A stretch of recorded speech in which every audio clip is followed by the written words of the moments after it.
Presidenti i Shteteve të Bashkuara të Amerikës, Donald Trump, e quajti plotësisht të çmendur presidentin rus Vladimir Putin pas një sër sulmesh vdekje prurse ruse në Ukrainë dhe paralajmëroi se nëse ai përpiqet të pushtojë tërë Ukrainën, kjo do të çojë në rënien e Rusisë. Këto ishin deklaratat më të ashpra që Trump ka bërë ndonjëherë publikisht ndaj shefit të Kremlinit. Kam pasur gjithmonë një marrëdhënie shumë të mirë me Vladimir Putin, por diçka ka ndodhur me të.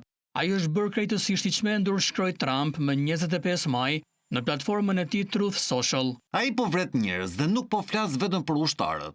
Raketat dhe dronët po godasin qytetet ukrainase pa asnjë arsye. Gjithmonë kam thënë se ai do të tërë Ukrainën, jo vetëm një pjesë të saj. Dhe ndoshta kjo po del të jetë e vërtet, por nëse e bën, kjo do ta çojë Rusinë në rënje. Këto komente erdhën vetëm pak pas deklaratave të ngjashme që Trump bëri para gazetarëve.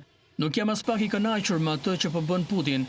Ai po vret shumë njerëz dhe nuk e di çfarë dreqin ka ndodhur me të, tha Trump para gazetarëve në New Jersey, ndërsa përgatitej të kthehej në Washington DC.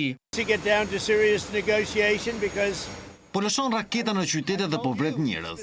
Kjo nuk më pëlqen as pak.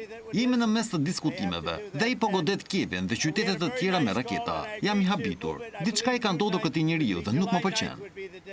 Presidenti i Shteteve të Bashkuara tha se do të shqyrtonte absolutisht vendosjen e sanksioneve të reja ndaj Rusisë për të shtyrë përpara bisedimet e paqes, ndonse nuk dha hollësi. Por në postimin e mëvonshëm në rrjetet sociale, ai kritikoi ashpër dhe presidentin e Ukrainës, Volodymyr Zelensky, duke thënë, Zelensky nuk po e bën ndonjë shërbim vendit të tij me mënyrën se si flet. Gjithçka që thotë sjell probleme, nuk më pëlqen dhe duhet të ndalet, deklaroi presidenti i Shteteve të Bashkuara të Amerikës.